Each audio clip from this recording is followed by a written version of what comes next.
Just thank you, everyone. Just a little bit of a formal welcome here.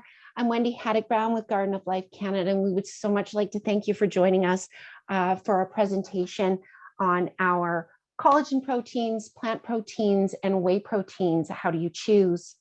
You can use the chat box to let us know regarding any of your questions, and we will do our best to answer them at the end of the webinar. Just to give you a little bit of a background on Amber. Amber practiced as a certified nutritionist, Ayurvedic consultant, advanced body worker, and yoga therapist since 1996. Much of her nutrition practice was in collaboration with functional medicine doctors and other integrated practitioners. Since 2008, she has also produced, written video educational content for many publications, as well as her own clients and an interested public audience. Amber has been a member of the Garden of Life education team since 2014, continuing her mission by empowering extraordinary health. At this time, I'll hand it over to Amber. Thank you. Thank you, Wendy. And thank you, Wendy, Tracy, and Healthy Planet for setting this all up. Really appreciate it. And excited to see all of you on here, even on sunny, hot days. I mean, that's fantastic. We have great attendance, super excited. So let's jump right in. We're going to cover the proteins that Garden of Life in Canada can present to you in your health food stores and what they're all about. What is the importance of protein? But to start, one thing that you need to know about Garden of Life, and I've been with Garden of Life since 2014, and I never thought I could work for a single company as a nutritionist, as an Ayurvedic clinical consultant. You know, it's really important to me that people just get quality. I don't care what the brand is. But something to know about Garden of Life is that we outsource our certifications. In other words, they're not in-house certifications. They're not made by our graphics team. They're not made by our marketing team. They are certifications that are by external audit only. And these are our big ones. And so we'll talk about these as we go forward because they're very important and they apply to everything that we're going to talk about. And proteins is a great category to talk about the importance of cleanliness in your starting material. But first, let's talk about proteins and why you might need them and what it does for you. So I think we think about working out and building muscle and taking protein. My teenagers at 14 and 16, Mom, you gotta get me some protein powder because I gotta take it after I work out so I can get swole, you know. So they get this idea that protein makes muscle makes muscle, right? Or plant protein makes muscle. Absolutely, as a vegan or vegetarian, you can make just as much muscle as an omnivore, given the limitations of your particular constitution and your digestion, right? But it's obviously possible. There are athletes out there that are vegan, athletes that are vegetarian. You know, it's all about sourcing and having good quality sources of protein that are clean so that you're not ingesting toxins that your body is overburdened by along with the food that you're taking in. So whether it's plant or animal protein, protein helps to maintain our satiation, our blood sugar balance. Therefore, it helps us with cravings, helps us to make better food choices, helps us have a longer time in between snacks or meals. And I don't know about you, but if I'm really hungry, even if I'm headed to make dinner, but I'm hungry, I'm going to get into a snack, right? Something that might not be that good for me. If I have had adequate protein, that doesn't happen as often because it really staves off these huge fluctuations in blood sugar levels, the stimulation of ghrelin hormone, which makes you feel hungry. It's not that a gram of protein has any more calories than a gram of carbs or a gram of fat. It's that it signals certain things, okay? And so it creates certain neurotransmitter mediated signaling, hormone mediated signaling, enzyme mediated signaling in the body. Your hormones, your neurotransmitters, and your enzymes are made of protein. So, you know, it's very important in your body, very important in your immune system. What causes people in countries that do not have good distribution of food, where people are truly malnourished or malnourished, meaning not the nutrients, undernourished, meaning not enough calories, both or either one, their immune systems are not strong and they are much susceptible to disease, mostly the infectious kind of disease, because our innate immune system, which is the first thing to come on board, is very dependent upon our protein levels. So whenever I travel out of country to places that my body is not used to, I make sure I get adequate protein. So we aren't just looking for grams of protein. We are looking for particular balance of amino acids, which are the building blocks of protein. These are segments that contribute to what are called peptides that contribute to building a whole protein. And a whole protein, like, one that is fully formed in your muscles, one that is fully formed in your skin, one that is fully formed in an enzyme, folded into a shape that makes it functional, is full of thousands and thousands and thousands and thousands and thousands of amino acids.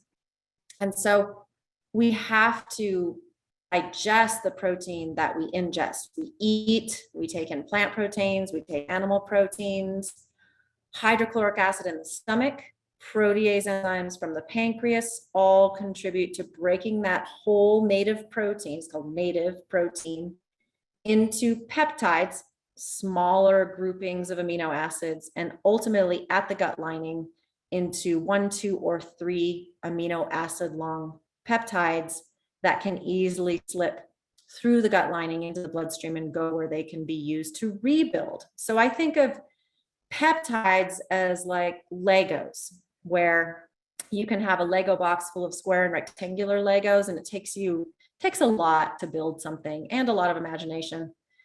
Whereas if you have one of these newer erector sets with all these specialty parts, this is why people say eating animal protein builds muscle faster. Eating animal collagen builds collagen faster. With plant proteins, you kind of have to assemble things de novo, and it can take longer for some people. But again, if you have adequate enzyme sufficiency, everything works better. So amino acids and the balance of the essential amino acids, all amino acids really, is what we need in order to function optimally. Not all foods, not even all animal parts, have all the amino acids in the right ratios. If an important amino acid is missing or limited, the reconstruction of protein structures in your body will be limited by that missing amino acid. It's like if you're trying to make a bracelet out of multiple colors of thread, and one of your thread colors is shorter than the other ones. When you get to the end of that shorter thread, your bracelet's done. And that's what it's like with amino acids. That's what it's like with building proteins.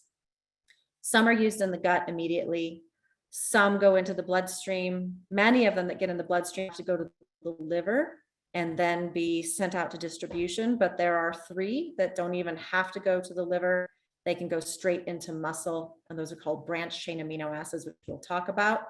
The 9 essential, when we talk about amino acids or fatty acid, means you have to eat it. You can't make it. So of the 21 amino acids that are important for life, 9 of them you have to eat. The others you can actually make out of the 9 that you eat. So that's important to know. And of the 9 that you have to eat, isoleucine, leucine, and valine are the branched chain amino acids, which are crucial for many things, not the least of which is building muscle and repairing muscle. So every time you go to the gym and do your squat session, you do your glutes and your quadriceps, you are carrying muscle fibers and then repairing them bigger, stronger, right? That reparation process, some of it gets recycled, but you need more of these to build the muscle bigger, right? And so it's going to require these branched chain amino acids immediately. This is why people will do a high branched chain protein drink or a free-form amino acid drink right after a workout within an hour, because these go straight in the bloodstream, bypass the liver, head straight to the muscles, and there's enzymes that are just waiting to reassemble these and initiate this process of reparation, which will leave you in 4 days, when you go back to hit that muscle group again, you feel stronger, you have more endurance, you can do more, right? And so these three are all essential.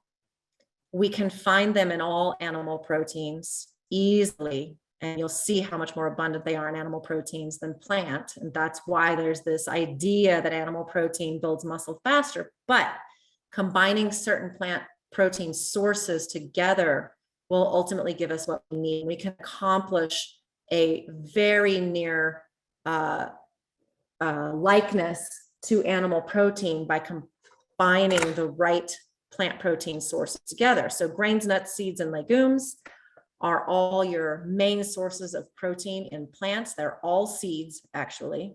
They're all storage proteins. And when we do a combination, we can get closer to the branched chain amino acid and other amino acid content that we find in animal proteins.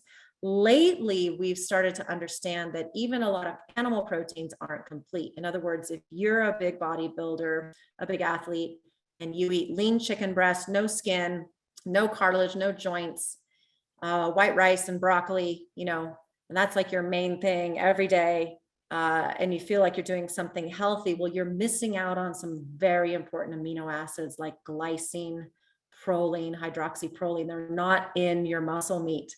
They're in the stuff that you peeled off of it. And so if you are a meat eater, it's important to eventually eat as much of the protein structures in that animal as possible over the course of, say, a week. And this is where a lot of the protein supplements like collagen have filled that gap to extent, especially for those that don't like the skin or the cartilage or that kind of a thing. With plant proteins, as I said, the branch chains can be low, and the sulfur containing amino acids like cysteine and methionine can be low. And so when we're comparing plant, and here we're using a comparison between our sport plant and our sport whey, because they were both designed for sport and athleticism and working out. And the whole idea there was to have high glutamine and glutamic acid right here, and to have good levels of the branch chain amino acids, and to have all the right components to fuel workout and to fuel that recovery and to speed that recovery. And then putting the collagen peptides next to it allows us to demonstrate the differences. And notice that we did this chart per gram of protein. So these are in milligrams, and how they contribute to approximately per 1 gram of protein, the breakdown. So in sport plant protein, alanine is fairly similar, but plant protein is high in arginine and tends to be lower in lysine than animal protein. So that's one example. Plant protein is lower in cysteine and methionine than animal protein, okay? But if we come over here to collagen, it doesn't have any cysteine, and it doesn't have hardly any methionine, because it's not the muscle. It's other parts of the animal, not the muscle meat. So muscle is rich in cysteine and methionine. Plant proteins are not as high in that. Glutamine and glutamic acid, in a plant protein or whey protein, and just for the sake of discussion, let's call these more complete proteins. And collagen is considered an incomplete protein, although altogether they really fill in the whole picture. Collagen also has quite a bit of glutamine and glutamic acid. It is an important part of that repair process that collagen initiates in the body. Let's look at glycine. Here's where you really see the difference. Plant proteins are really high in glycine. Animal proteins from dairy, like whey, eggs, muscle meat, not so high in glycine. Collagen, highest in glycine. So if you are consuming whey or muscle meat, like chicken breast, fillets, like a fish, you are not going to get so much glycine, and you need to have consumed the skin of the fish, the skin of the chicken, the gristle on the meat, right, to get that glycine. And it's very, very, very important for repair in the body, also for rest, gut repair, so many different things. Branch chain amino acids, plant proteins are lower. So even though we're working to balance that out, you have to actually consume more total protein from plant sources to get the same amount of branch chains that you'll get from animals. So when we look at the sport plant and the sport whey, you need 30 grams of this to get between 5 and 6 grams of branch chains, and only 24 grams of the whey to get between 5 and 6 grams of branch chain amino acids. So these are some of the differences. Coming down here to something like proline. Again, it can be fairly equivalent in whey and plant protein, but collagen is where it's at with proline. And it also has hydroxyproline and hydroxylysine, hydroxylated amino acid, ready to go to bind together with others and form these collagen structures. So it's a very different animal, so to speak. Collagen is very different shape and function of protein than the muscle forming proteins.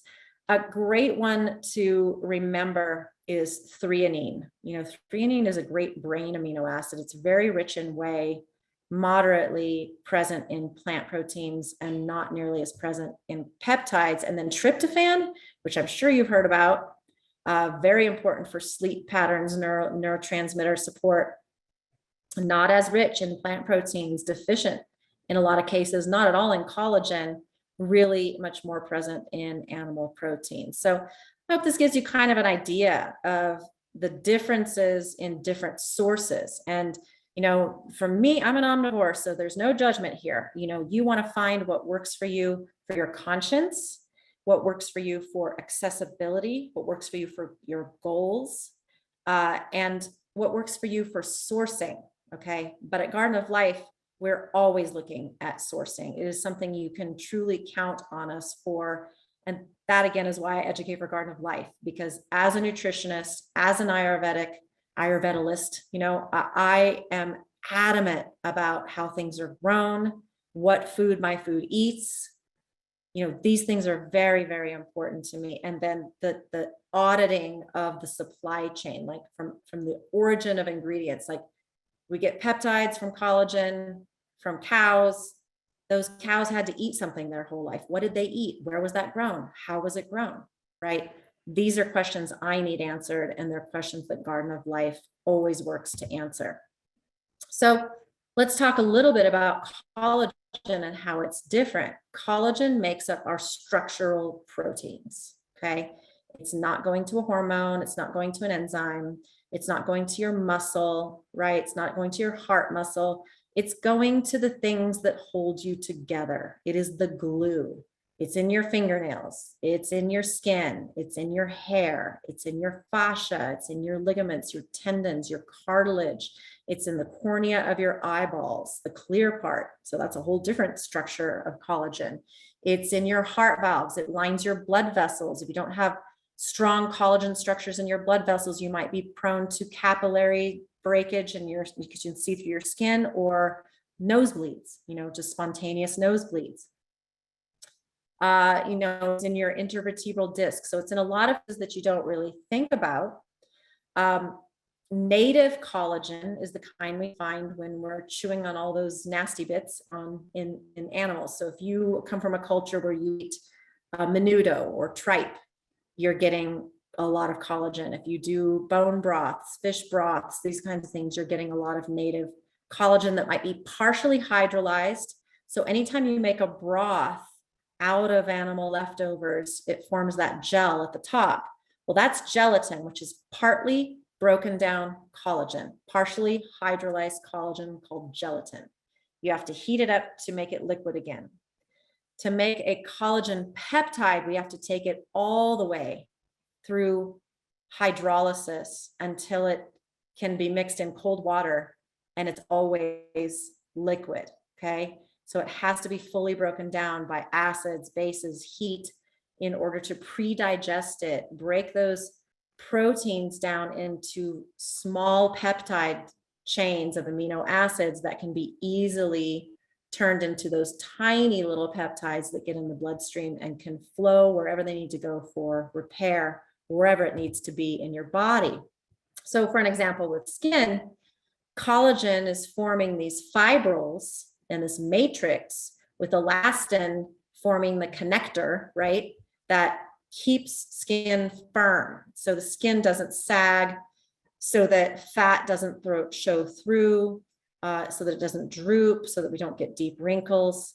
And as we age, because of poorer digestion, so we're not breaking down proteins and getting them small enough to get in the bloodstream, because of poorer food choices, because of enzyme degradation, which is really what causes aging. It's really insufficient enzyme or enzyme insufficiency, not having enough minerals, don't have enough magnesium, don't have enough copper, don't have enough zinc, your enzymes aren't going to function properly.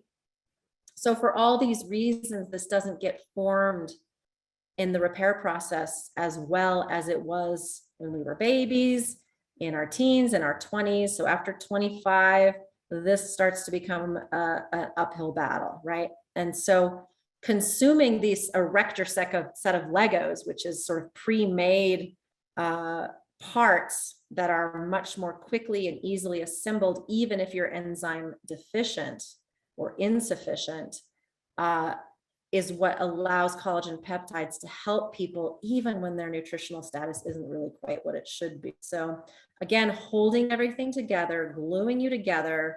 If we just, erased all of your muscle tissue and bones, you would still look like the shape of you because of collagen building this scaffold. That is how you recognize yourself. Gut lining repair is a big part of one of the functions of collagen. So collagen peptides can be a good part of protocol. Bone broth can be a good part of protocol for repairing the gut when you have gut damage. Why choose a peptide product over making bone broth? They're really two different things. Bone broth has these healing effects in the gut, glycosaminoglycans, this gelatin, other compounds that are very soothing and healing in the gut that are very important, anti-inflammatory. Chicken soup really is good for the soul and other things.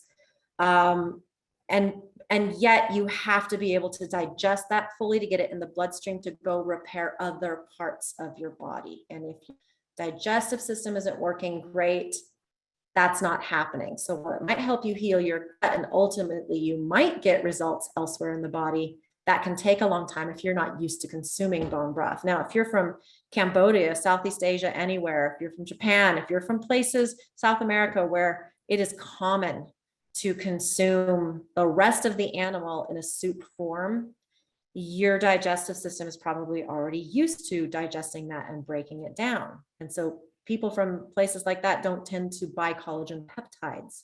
They tend to just eat, right?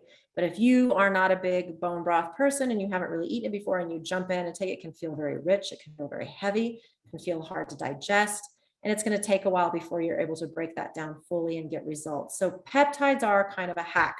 They are kind of a shortcut. They also provide a way for people to get collagen when they don't like bone broth, they don't like the skin of their animals, they don't like the idea of it, and they're, more vegetarian maybe, or just kind of get the heebie-jeebies about the whole idea of those parts of the animals. And, peptides are great because they can be mocha or strawberry lemonade flavored, you don't have to think about where it comes from. So we get really good compliance in recommending this, right? We only find collagen in animals, not in plants, okay? Glycine, hydroxyproline, and proline are your top 3 amino acids found in any kind of collagen from any part of the body, from any animal, okay? So it can be from fish, can be from pigs, can be from lambs, can be from cows, can be from chicken, it can be from anything animal, but it is not in plants. Plants make cellulose to make their structure. And so in collagen coming from animals, these amino acids are already pre-linked. Therefore, we get this erector set idea, right? They're already hooked together. All you got to do is plug into something bigger and boom, you're getting a functional collagen. With plant proteins, we have to mine the glycine, mine the proline, using vitamin C, convert proline to hydroxyproline, then bind to that. And so it just takes more energy. And yet a good, healthy vegetarian or vegan probably has greater enzymatic sufficiency to be able to do that. So it's not like we see people who are on a plant-based diet having more wrinkles in their skin. But you can definitely see people who are vegan with less tone, less muscle tone, less bounce to their skin. I've seen it even in people who thought they were healthy. So it's more of a challenge to put these things together. As a vegan or vegetarian, you have to give it a lot more attention. So let's look at who you are. Let's look at what your goals are and how you choose a protein. So, I mean, I'm 50, I'm a mom, I have teenagers, I'm a wife, we have a farm. I'm physically active all the time. It's hauling in hoses. It's like going to the CrossFit gym and playing with those huge heavy ropes, or raising a sail. Hauling hoses is just like that. I'm picking up goats. I'm wrestling sheep to the ground. I'm in a position to damage my joints, a muscle very easily. So, I'll take any kind of protein. I'm going to do collagen. I'll do bone broth.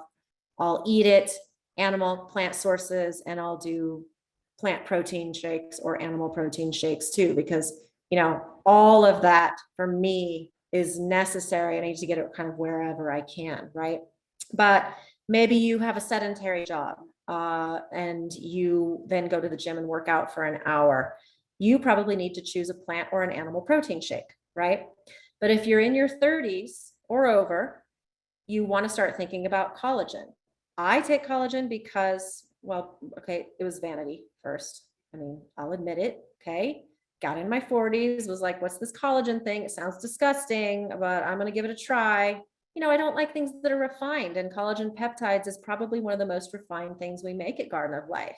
But, for people who don't just want to chew on the skin of their chicken, it's like a good way to access that. It's very convenient. I can put it in my coffee on the go, right? So I'm definitely reaching for that collagen because I'm 50 and I started it over 40, but 30s are a great place to start it. If you're an athlete, if you're a weekend athlete, if you have damage from being an athlete, collagen is a good thing to introduce into your diet. If you're always on the go and you're prone to grabbing something at the bagel stand or the coffee shop, having a protein shake made from a plant protein combo or an animal protein like whey protein is a great idea, or the all-in-one, because then you have something with you that is purely nutritious, totally clean, and you're less likely to make a poor choice of something that fills you but is not nourishing for you. So these are ways that we use a plant protein smoothie or a whey protein smoothie in our day, whether we're working out or not. Drinking a protein shake will not make you bulk up when you're sitting at your desk. Okay, so women, you don't want to look like a bodybuilder. Drinking a protein shake isn't going to cause that. You have to, number one, be prone to bulking up, and you have to consume a lot more protein when you're doing the bodybuilding exercises. That's what makes you bulk up, right? Men, you have this thing called testosterone. Young men, you have this thing called growth hormone.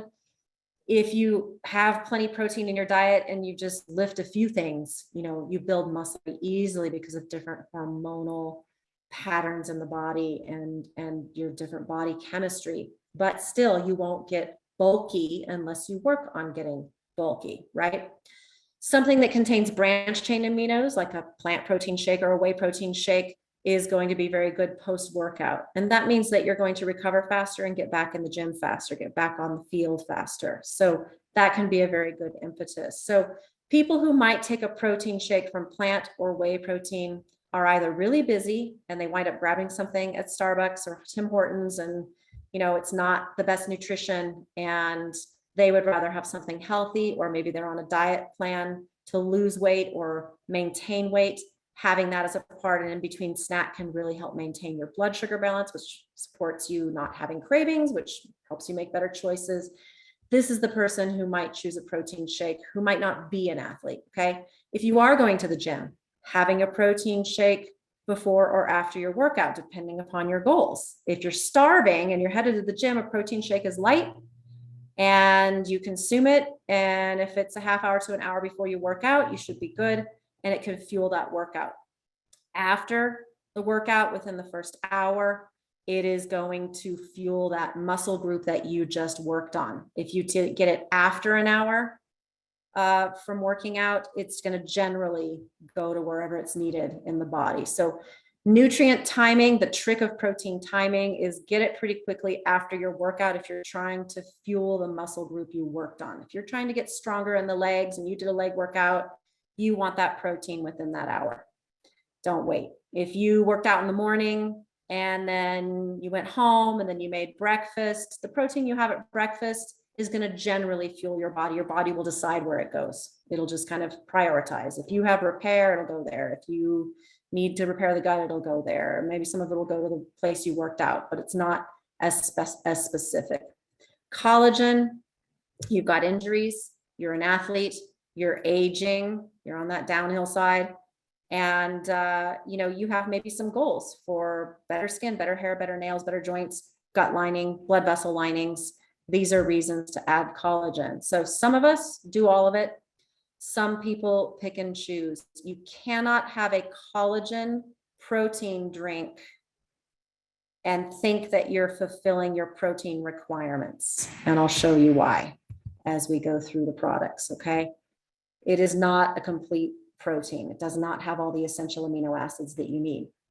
So for our plant proteins, dual certification is critical for us at Garden of Life, and it is a great example of where we accomplish that very well. So organic, you probably have a pretty good idea what that means. 95% by weight of the product has to be certified organic ingredients. That other 5% has to be on a list of acceptable ingredients by the National Organics Program. What that means is that it could be something like enzymes that aren't organic certifiable, but take up a little bit of weight of the product, or some vitamins, or maybe some natural flavors, or things like that that are vetted by the USDA and are on the list of acceptable ingredients, but aren't themselves certified organic. Non-GMO Project covers the no use of GMOs that we're looking for from the USDA Organic Program, but it goes much farther. And it is a separate and intense audit trail. So a great example would be flavoring. So say you have a chocolate protein shake you love, and it has natural flavors in it, or even if it says organic natural flavors, because even most organic natural flavors start with a natural flavor that is not organic, but meets that 95% criteria, okay? It's in that 5%. And so flavors are extracts. Oftentimes, extracts often require solvents that are alcohol-based or glycerin-based are often coming from corn. Corn is almost always genetically modified. So only Non-GMO Project will go all the way back to the farm where the corn was grown to determine that that input was or was not genetically modified. They do not take your word for it. They do not just test the final product. They look at high-risk inputs and will investigate those deeply. So I love, love, love Non-GMO Project. It's probably my favorite seal because it's not just about the final product and you, it's about the agricultural system of all of North America and how important it is that we abandon the use of genetically modified crops because of the toxic pesticides that they are tolerant to.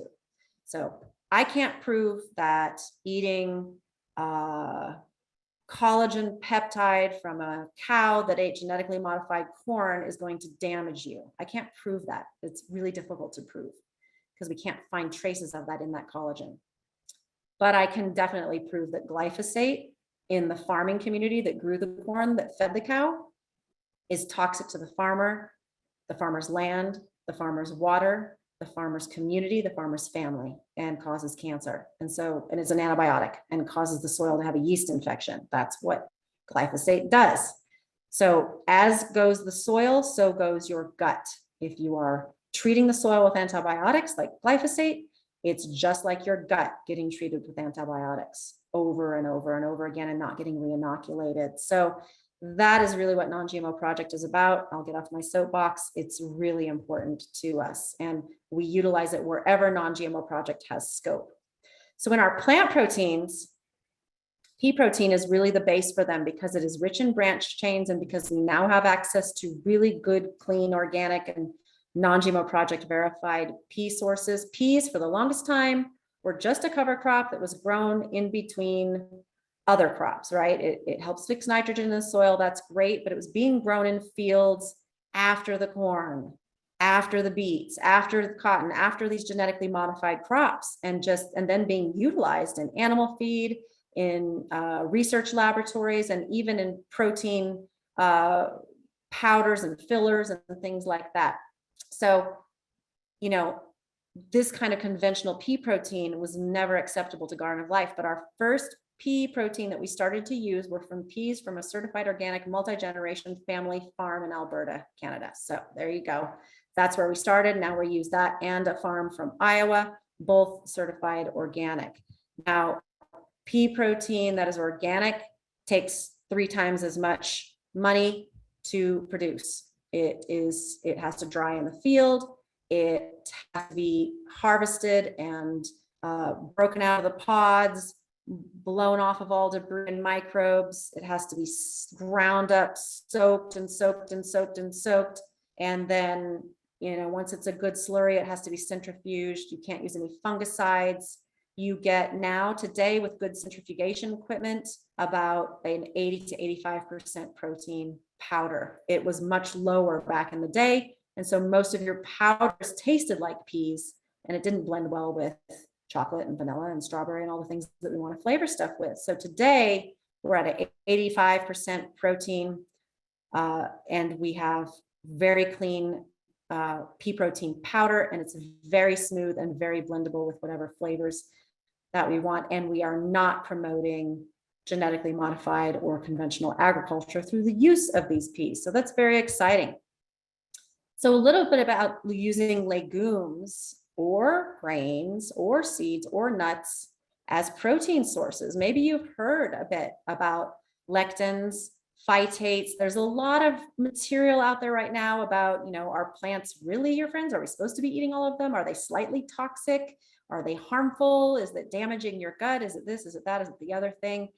I don't get ever too excited about this because I look to places where people have lived the longest and the healthiest. That is the best human experiment, is to say, okay, where in the world do people live the longest and the healthiest, and how long has that been going on? And Dan Buettner is a journalist who did a lot of this work and research for us in his Blue Zones project. Check into that. So the 5 blue zones in the world, let's just talk about the 4 that are foreign countries. So Sardinia, Italy, Icaria, Greece, Nicoya, Costa Rica, and Okinawa, Japan.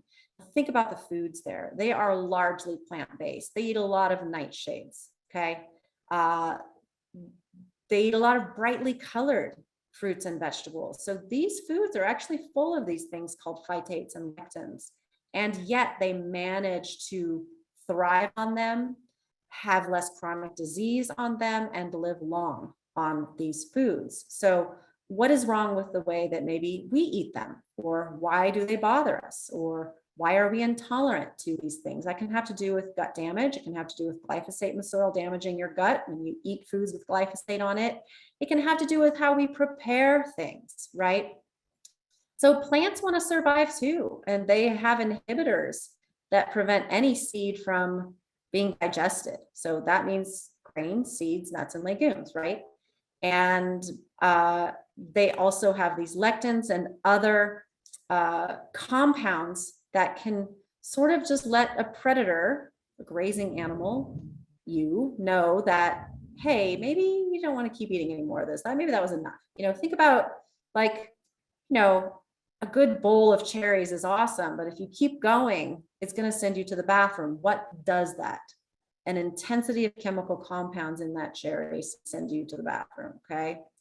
There are certain, grasses and greens and other plant foods out there that might be fine in small amounts, but in large amounts, not so good. If you have mustard greens, how much can you have, right? There's a compound in there that's good in small amounts, but not in too high amounts. So how we prepare makes the difference. And so, soaking is imperative with grain, seeds, nuts, and legumes.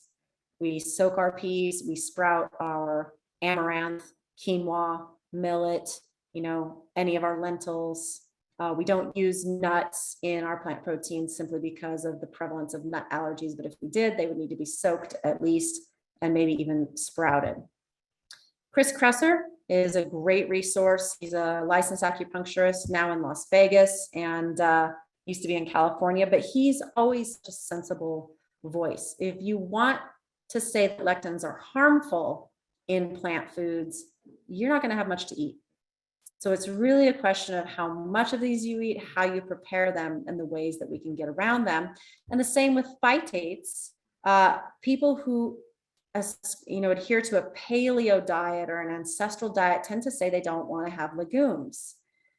There's a lot of foods that are favorites in the paleo diet that are higher in phytates than beans, and yet they are not looked at, with disdain.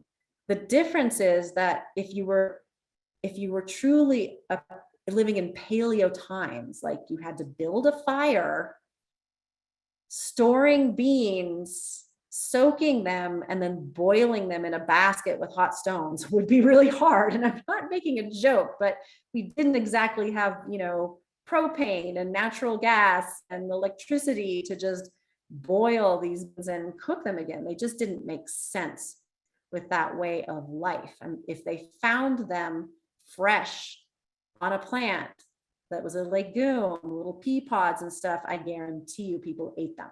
They just didn't dry them, store them, try to boil them and eat them again. So that would be the difference. That came with agriculture. That came with knowing that if you soaked it and you planted it, it would sprout, and then you could actually eat it. And then beyond that, with the production of cooking vessels and people staying in place for a long time and cooking things for a lot longer, it is now possible for us to have baked beans, right? So it's just important to keep common sense and look at these aspects of how people have eaten throughout human history.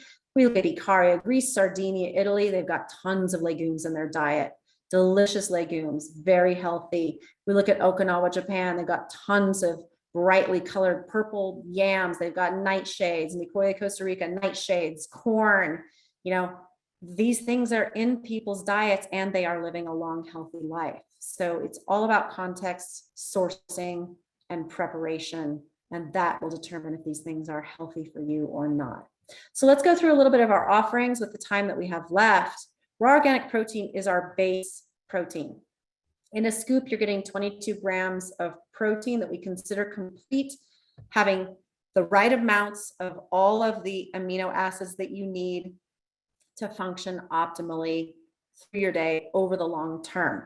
In those 22 grams, you're getting 4 grams of the branched chain amino acids. Not quite as much as an athlete is looking for in a protein drink, but significant enough to keep you fueled, to keep your muscles fueled. This could be a good thing before a workout, to keep you satiated, to keep your blood sugar balanced. We put C, A, K, and E and D in here because that would be in a animal protein. These are your fat solubles, not C, but the other ones.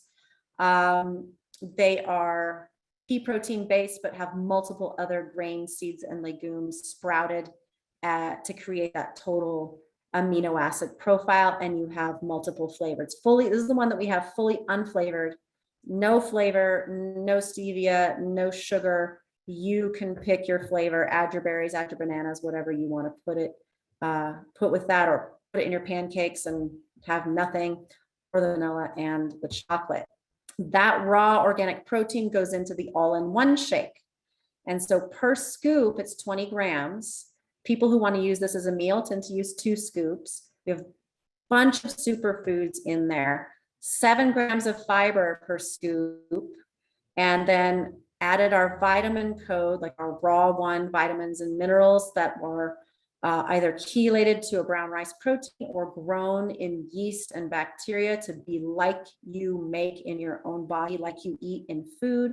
So here you're getting 2 scoops of this, you'd almost have a full day's multivitamin mineral needs and fiber and superfoods. So there's grass juice powder, fruits and vegetable juice powders in here, and your protein.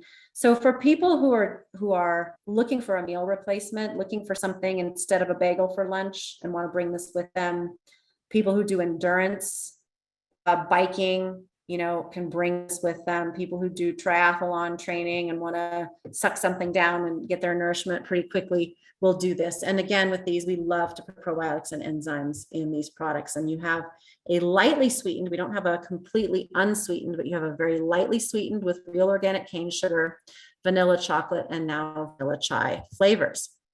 Protein in greens is a little bit of a diversion and a simplification. I love it. Actually, I think it has amazing texture. The green part is alfalfa juice, alfalfa grass juice powder, and then spinach, kale, broccoli, carrot, and beet powders. And so you have a really good, significant green blend in there, along with 20 grams of protein from organic brown rice, organic pea, and then navy lentil and garbanzo sprouted. And then the enzymes, the probiotics, and you have a good, complete amino acid profile in vanilla and chocolate flavors. I love the texture of this one. When this came out, it became my favorite. And then with our animal protein, what we offer is whey and collagen, but the whey protein, I was really, really nervous about us doing whey protein because I just feel like it's very hard to truly source grass-fed whey. Well, we wound up going to a country where that's what the animals eat because that's what they have all year long, and that is Ireland. And that really satisfied the sourcing requirement. This is a country that is an island. They have a sustainability council. They provide a lot of agricultural material, but they cannot expand their operations. They don't have anywhere to expand to. So they have to do it better. And we actually wound up focusing, narrowing down a certain closed loop of farms that then received non-GMO project verification. It wasn't difficult because they don't import GMOs to feed their dairy cows in Ireland, and they're not allowed to grow them, but it required the effort of verifying every single dairy farm to have that non-GMO verification. And then the Sustainability Council of Ireland came up with a grass-fed certification and standards for it that is now under a greener world, which is also here in North America. So they have the umbrella governance over that standard, and it requires 300 days of year grazing. They're only indoors if it's inclement weather or they're calving or they're ill. There is no grain and soy supplementation allowed. They're only supplementing what is necessary and what the vet recommends. And this certification is probably the most stringent available. I mean, we have other grass-fed whey companies here in the US. I'm sure you have them in Canada. But I mean, if the cows are in the northern part of North America, they're not going to be able to graze more than about 160 days a year. It's just the facts. And then they have to be fed hay and other things inside. But if it's cold weather, they often need something hotter. And if it's not grain, it tends to be palm kernels. Well, palm kernels get around for so many operations because they're not a grain, they're not soy, they're not corn, but they certainly, I've never seen a cow in a palm tree. I don't know if you have, but I do not see them eating that naturally. So anything that is not natural to their gut will damage their gut, and you will have sick cows, and that is not going to have a healthy output. So I love our whey protein and I love what it represents. I love these cows. I love the whole idea of it. So our sport plant is a blend of a very simple blend of pea protein and the sprouted navy lentil and garbanzo beans, and then polyphenols, small. You don't want too many antioxidants after a workout, but just enough to help reduce that oxidative stress and help you recover quicker and get back in the workout. So notice in a plant-based protein, as I said, you need more total grams of protein to accomplish the right amino acid ratios. So 2 scoops gives you 30 grams to give you 5.5 grams of branched chain amino acids. So remember those 2 numbers.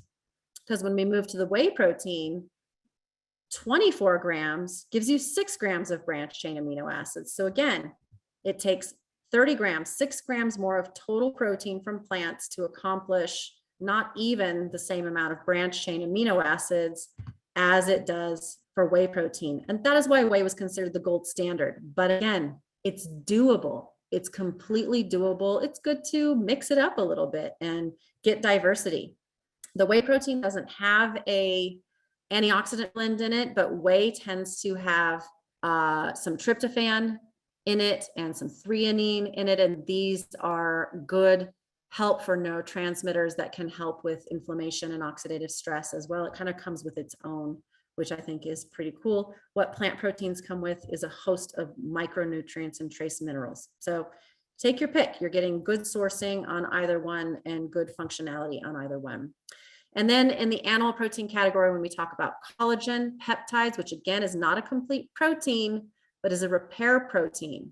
If you are a person and you did your protein calculations and you decided you need 87 grams of protein a day to fulfill your protein requirements, you don't count collagen as part of that. It is on top of your whey protein, your plant protein, your dietary protein. Okay, so don't count collagen in your protein requirements. This is for repair. This is for looking better, right? We take those same plain peptides and you can get them strawberry lemonade or pomegranate flavor, cranberry pomegranate flavored with other beauty builders, silica, biotin, and vitamin C, which helps all of the enzyme activities to put all these structures together in a nice, refreshing flavor. That's another way to take it. I like plain collagen in my coffee, in a smoothie, right? I like this just in water with an ice cube. It's delicious. I think I'll have some tonight. It's delicious this time of year when it's hot. And if you add a little magnesium powder to it, you can make your own hyaluronic acid too, which is made with magnesium, vitamin C, and glycine. So if you're really looking for quick results in your skin, doing this in the evening with a half a teaspoon of our doctor formulated magnesium powder is an amazing cocktail for skin improvements very, very quickly. And then over the long term, you just mix it up and figure out what serves your lifestyle. If you have joint issues with extending or flexing the joints, with pain, exercising with pain, this one is really designed to that. The turmeric tones down whole body inflammation. The undenatured, so whole native chicken collagen, and it doesn't take much, 40 milligrams total, will tell your gut to tell your bloodstream to stop attacking your cartilage, okay? Because this is from cartilage. So it's like a desensitization.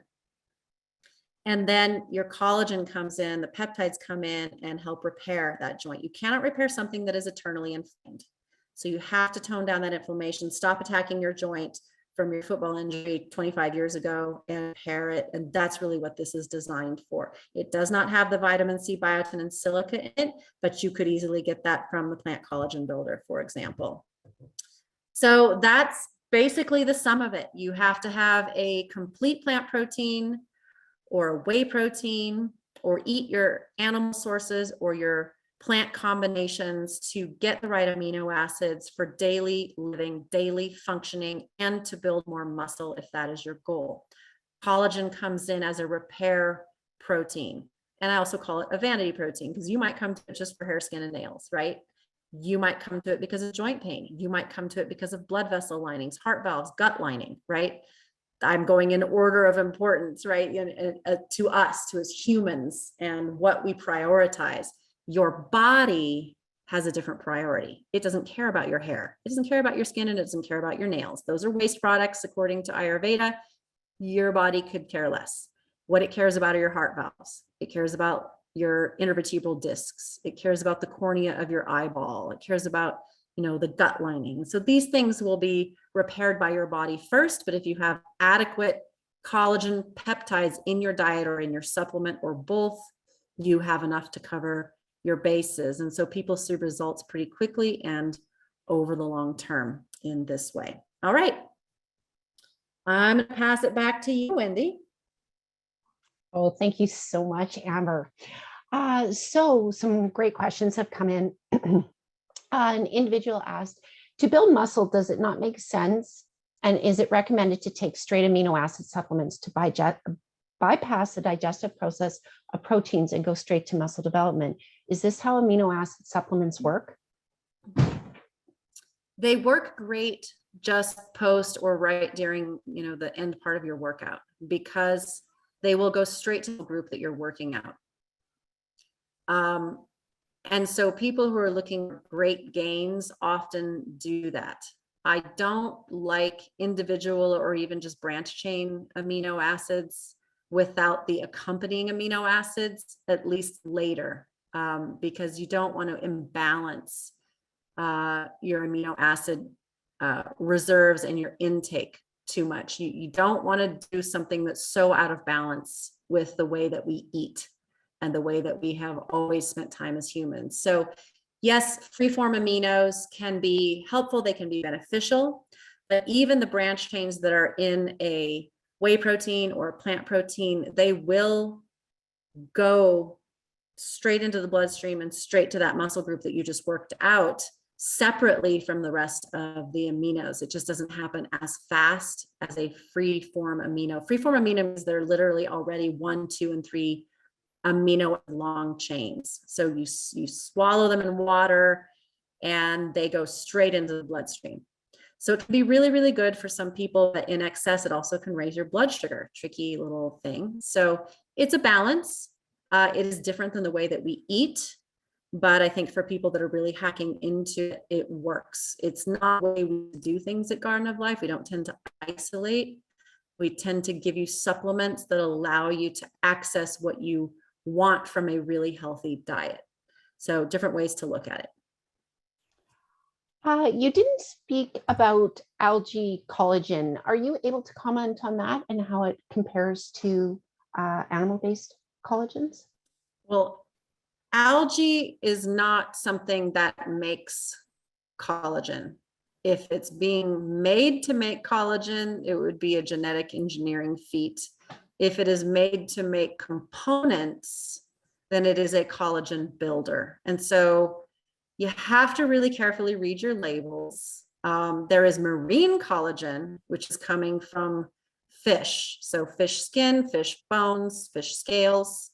And that's often called marine collagen. And there may be algae and other things in it, but it is coming from the fish. So algae, being a single-celled organism, isn't going to have collagenous structures in itself. It could be a part of a builder, which gives your body what it needs to make its own collagen. And so if you see a plant protein, like we have a brand here called Plant Fusion that has a plant collagen and then in little tiny letters builder, and you read it, you see that it has protein isolate, and then it has other supportive ingredients in it, and extra glycine and glutamine, and it's working from a plant direction to build that collagen in your body. So you have to read very carefully, and we can't humans don't graze on algae. Algae is definitely a solution to a lot of things for us, but it's not something we access in our diet in the same way that it's being given to us in supplements. And so you have to be very careful exactly what that is and what it's meant to accomplish in your body.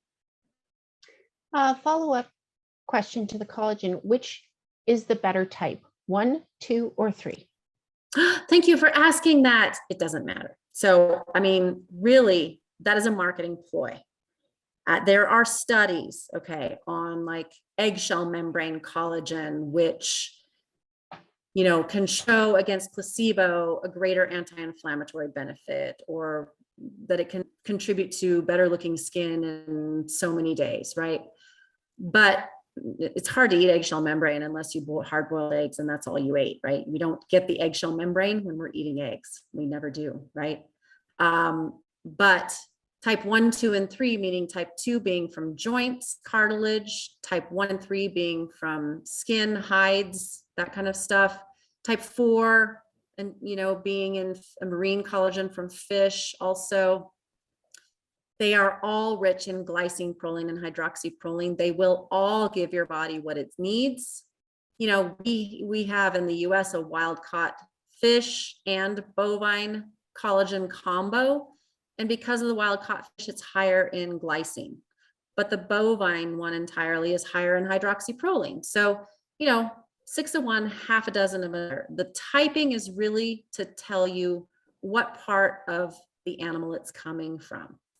So type 2 is typically from joints, but eating joints doesn't necessarily give you a healthy joint. You have to actually Your body has to be prioritizing that. You have to digest it, break it down, and put it back and assemble it in the body. So as long as you have adequate glycine, proline, and hydroxyproline, your body will do what it needs to in priority. If you found a type 2 collagen that you really like a chicken, peptide product, that's great. If you like that sourcing, it's going to work for you pretty much over the long term, just as well as a fish type or a cow type. So take a look at that typing, look at how it can be marketing, look at how it's not really how we eat to have chicken, cartilage, bovine peptide, marine peptides, and eggshell membrane collagen all in the same, like that's just not how people eat. So again, I look to cultures where people live the longest, the healthiest, and are active their whole life. Yes, we can study anything and show the benefits. If you want to know what the best source of peptides for getting results in the skin are, it's pig, porcine. It's not easy to come by with good sourcing in our industry, in the health food store industry. It's very prevalent in Asia, for example, but it is the most similar to the human collagen and therefore the most utilizable and the most quickly effective. But it's not what people want to hear all the time, So just beware of that kind of myth and that kind of marketing. And I tell you, it's everywhere. But let me bust that myth for you right now. It really doesn't matter. It's all about the amino acid ratios. And yes, fish will have a little more glycine. Cow will have a little more hydroxyproline. Chicken might have a little more of something that these two don't. And you have to really look at sourcing. Just before we go on to more questions, many of you are asking if a recording is sent out following the webinar. I do believe that Healthy Planet sends out a link to the recording, although I'm not 100% sure. But if you do not receive one, they are fabulous at putting all of their event recordings on their website following the presentations. So I do believe you do get a link, but if not, you will be able to access Amber's presentation shortly on their website. Just getting back to just a couple more collagen before I move on to the general proteins. There isn't vitamin C in the collagen turmeric. Is that something that I should be partnering with it? It really depends on your diet and your other supplementation regimens. If you have vitamin C in other parts of your diet or your supplementation, you should be fine. But again, if people are looking for quick results, if they've been undernourished, malnourished, if they have injuries, if you are older and more wrinkly and looking for faster results, your hair is really thin, it's a good idea to pair some of those nutrients with it. Again, there's a plant collagen builder, which is awesome because it gives you all of that. And then, the beauty collagen gives you that. You could alternate the turmeric and the beauty in a day or over a couple of days, and that can give you more of a coverage. But vitamin C is especially important for that collagen formation. Silica and biotin are important for keratin, elastin, and the hair and the nails and the texture of the skin, keeping moisture in the skin. So yeah, it just kind of depends on your goals, how far you have to go, how quickly you want to get there, and what your other intake is. The last collagen question is, I regularly have my smoothie with a protein during the week before work, but I only take my collagen on the weekends. Should I be taking it daily? If you have goals that need to be met, yes, I would say it's something that if you want to see good results, quick results, it's good to take it more often, definitely. So a question just about our natural flavors in general. What does that mean, and what sorts of natural flavors are you using? Yeah, that is a tricky one because I'm sure you've read that natural flavors can be all kinds of things. So you have to look at the governing certifications on a product. So again, we go back to organic, non-GMO project verified, Paleo Foundation certified, which is all about sourcing and cleanliness, on the collagens, vegan, for example, on the plant proteins. So no beaver butt flavors, right? We're not using anything like that. So natural flavors are always two things. They are an extract and a carrier. So it just makes sense for most natural flavors, especially in the health food industry, to be from actual plant ingredients, right? You want a lemon flavor, you're going to get it from a citrus essential oil. You want a rosemary flavor, you're going to get it from that plant, and it has to be extracted. So here's where that non-GMO project verification is so important, because it is the solvent for that extract has to be vetted and verified to really be supporting a healthier agricultural system, right? And then it has to be sprayed on something. That could be cornstarch, corn maltodextrin, corn dextrin, tapioca maltodextrin, acacia fiber. It could be so many things. For us, we are in a powder, we're often using acacia fiber or tapioca maltodextrin. In a liquid, we don't tend to use, or gummy, we don't tend to use any carrier anymore. And so in a powder, you might see organic natural flavors. In a liquid or a gummy, you might just see natural flavors, because we aren't plating it on an organic carrier. And most natural flavors don't actually have an organic certification. They make up that 5% on the National Organics Program's list of allowable ingredients, which is strict about what kind of flavor ingredients can be used. You can actually look it up. People get to an organic natural flavor by spraying that extract onto something like acacia fiber, which then takes up at least 95% of the weight of that flavor product. And then the flavor product itself becomes certified organic. It's a tricky game. So reading your label, you have to understand, I think it's fascinating, because organic chocolate flavor might involve something like licorice extract. It involves things that create all kinds of texture and hit different parts of your taste buds, so that in the texture of that powder, it feels like chocolate, or it feels creamy, for example, or it feels bright, like in the fruity flavors, right? So some of the fruit flavors are very hard to accomplish with that fruit. Strawberry is very hard to accomplish with strawberry. You actually have to mix other plant extracts to get this thing that your tongue and your brain identify as strawberry. And it can be true with other flavors like pomegranate. Just having pomegranate powder doesn't yield pomegranate. It's just like essential oils. When you smell them, they don't always smell exactly like the plant or fruit that it came from, or flower that it came from, for that matter. So how things are extracted is important. Anytime that you are reading labels, look at the whole product and the certifications on the whole product. Number one, we're B Corp certified. Number two, we have all these other certifications. And if we can't do dual certified, like organic and non-GMO, we're going to come in with other things to back it up, like IGEN, where it's testing the final product for GMOs and looking at the whole supply chain, and Paleo, which says that everything in there has to be 100% grass-fed, forage-fed, pastured, poultry have to be cage-free, fish have to be wild caught, and flavors have to be fully vetted all the way through the supply chain for getting this seal, this Paleo seal. So look for those true third-party certifications. Look up what the certification is. Look up the standards for the certification. I know you can't do that all in the aisle. Maybe take a snapshot and when you go home, and that will really tell you if natural flavors is something you can trust in that product. A couple of general questions. Would you suggest taking, sorry about that, folks, recommend taking digestive enzymes in general to assist the breakdown and absorption of proteins? What would you suggest if this is the case? I think the older we get, the more we need digestive enzymes, especially if we're under stress, if we've had antibiotics, if we've had put stress on our liver.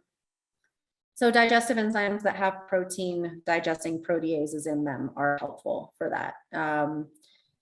Eating things that increase hydrochloric acid in the stomach, like bitter greens, or using a bitter extract, is really good for that pre-digestion of your proteins, which happens in the stomach. Not combining protein with too much sugar or carbs in a meal helps you digest your protein better. So proteins like your beef, your chicken, your fish, your lamb with a pile of vegetables is a really good combination for digesting your proteins better. In our plant proteins, we typically included digestive enzymes, but not always. So you have to look at which product you're getting, or they're already in there, and you have to look at how you feel after consuming proteins. If you feel heavy, if it sits in your stomach for a while, you may need a digestive enzyme. But having to take it the rest of your life means you have a boo-boo with a Band-Aid on it. It needs fixing, right? If you have damaged pancreas, you may need to take enzymes the rest of your life. If you don't, you need to work on your digestive health so that you don't have to take digestive enzymes your whole life. They should be something you use when under stress, when you've had an insufficiency, and when you're working back toward better health. Does taking too much protein interfere with sleep? It depends on what you mean by too much. A person can only break down and fully digest about 20 to 25 grams of protein at a time. So taking more than that before sleeping will definitely cause your digestive system to be active longer, and that can keep people awake. I call it burrito dreams, something that's really heavy proteins and it wakes you up, and then you go back to sleep and you have crazy dreams. Anytime you have digestive distress, or you're digesting and creating heat, it can interfere with your sleep. So over 20, 25 grams before bed, not the best idea. Under that amount can be helpful. Collagen before bed can be helpful because of the high glycine, which can really promote restful sleep. And somebody was asking about cramps. Glycine can definitely help with relaxing the nervous system, which could be contributing to cramping. But if your cramps are due to dehydration and electrolyte imbalance, collagen doesn't help with that.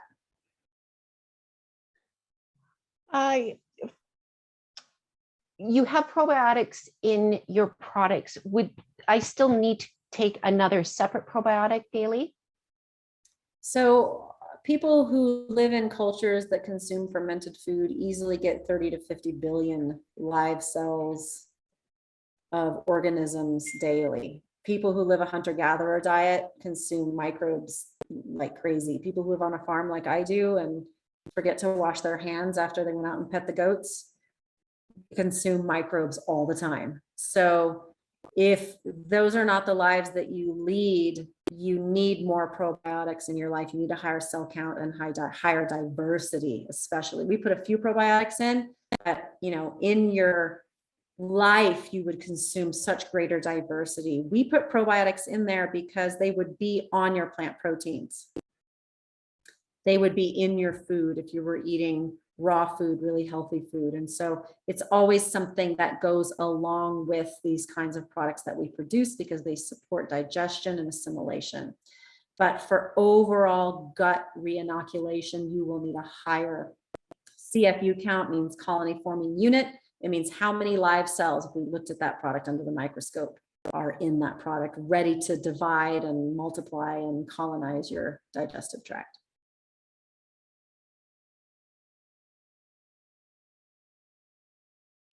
For individuals who are elderly, what would you suggest for protein and a collagen? Is that something that they could consume daily? I'm sorry, for what? Oh, for an elderly individual, what would you suggest for a protein or a collagen? Is that something that's suitable for them? It is. And the elderly population is one that is, number one, experiencing enzyme insufficiency. Enzymes are starting to not be formed as well as they were. Cellular processes are not moving along as well as they did. Chemical reactions are not happening with the rate that they used to when we were young. The pancreatic insufficiency is producing fewer enzymes. The hydrochloric acid levels dropping is not pre-digesting our food.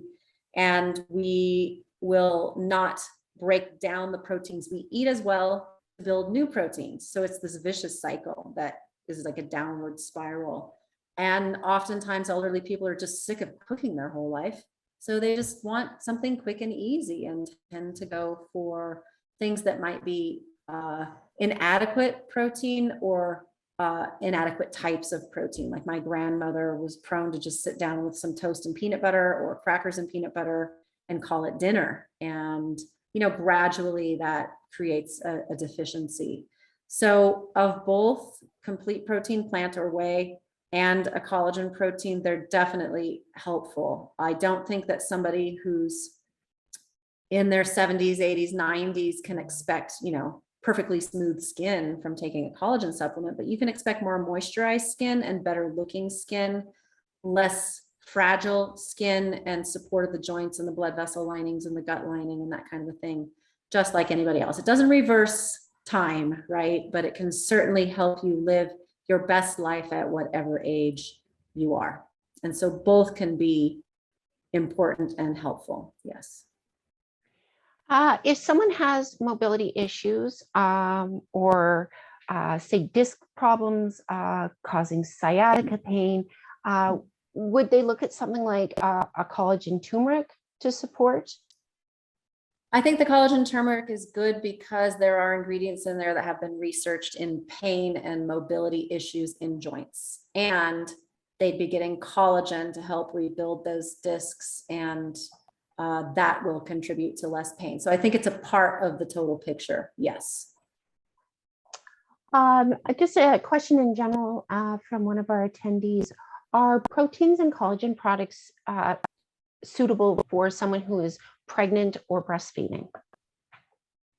So we definitely always recommend that you check with your practitioner about your particular situation. Ones that have, so like, for example, if I were pregnant, I would take turmeric. I've had herbal training, and I know what I'm willing to engage in the herbal world, but we can't recommend it to someone who is pregnant, for example. So if you're doing something like that pregnant, just try to take the most simple formula possible, and don't overdo anything. Just do the once daily dose of whatever you're utilizing. So if you wanted to use the beauty or the plain peptides, if you wanted to use the protein shake, whey or plant, especially a company like Garden of Life, we tend to make our products the way you would eat it. And so if you just sit down and logically think your way through it, you're going to be like, okay, would I eat these plant ingredients? Yes. Would I want them to be clean and organic? Yes. So if I'm not overdoing it, shouldn't be an issue. The caveat is when there's other herbals in there, other functional ingredients, when there's classification support, we don't want to do that when we're pregnant, right? But always check with your practitioner and ease into things slowly. I'm doing my best to capture all of the remaining questions here. Would you be able to explain the difference between an isolate and a concentrate for a protein? Oh, like in whey protein. Yeah. Yes. So an isolate, whey protein isolate, and that is in our label. Good job reading. Whey protein isolate is going to go through a smaller particle filtration of the proteins. And so you get to something that is less fat, less lactose, more total protein. And so it's better for people who are lactose intolerant and better for people who want a higher protein product with less carbohydrate content.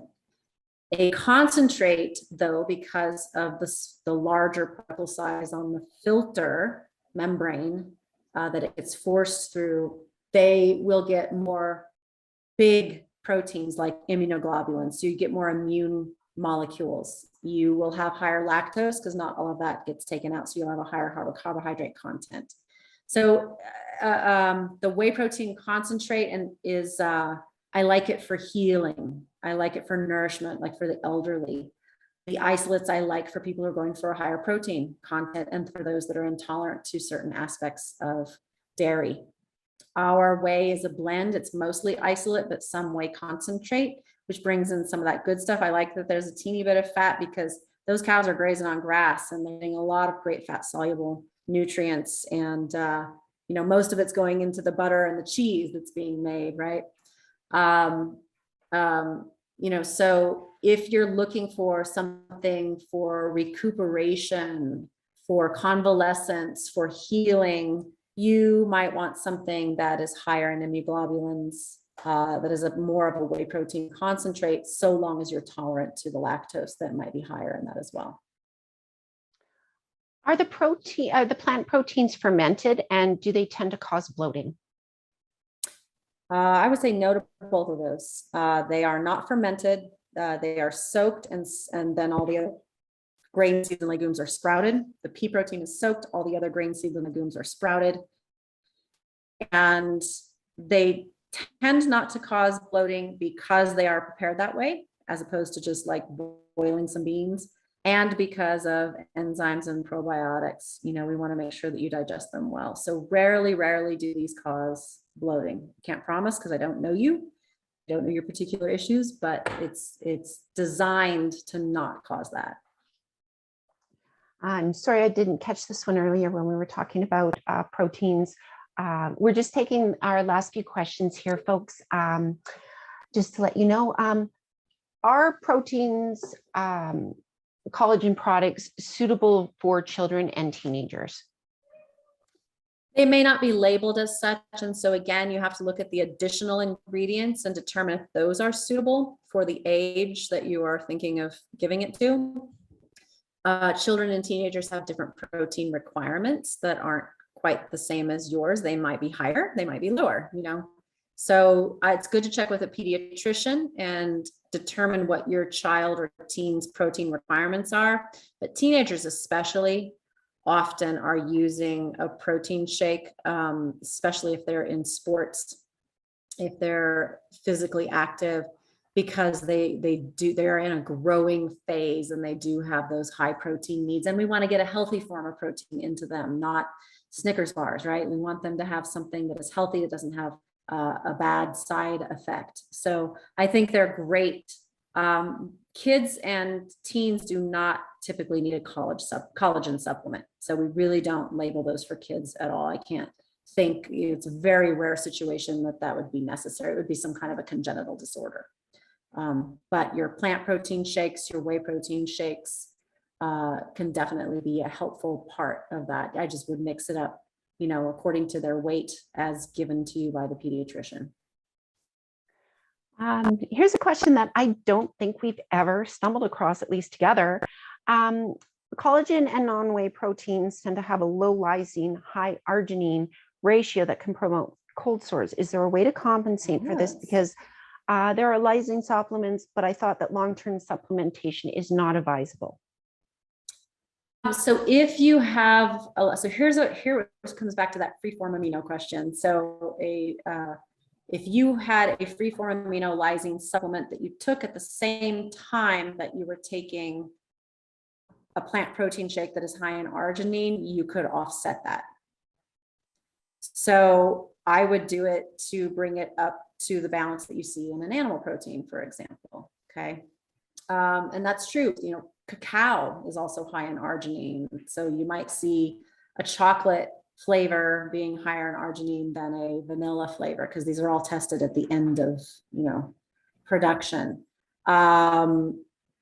So that is definitely something to look out for. I always got to get my ear always perks up to when I see high arginine, because whether it's any kind of herpes simplex or herpes zoster, which is your shingles or your chicken pox, that can be exacerbated by that high arginine. But typically it's excessively high arginine that is the problem. So, somebody who's taking an arginine citrulline nitric oxide producer and working out and is prone to cold sores, that will do it. But having a plant protein that's higher in arginine than a whey protein is not as likely to do that. So, you can kind of balance it out pretty easily.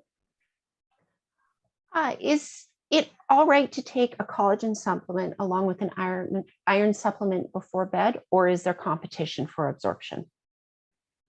Collagen with iron. And nothing comes up for me right off the bat that would be an issue. And just one last question that I think came up as you were discussing the benefits of naturally fermented foods. Is using kombucha a good thing? Kombucha.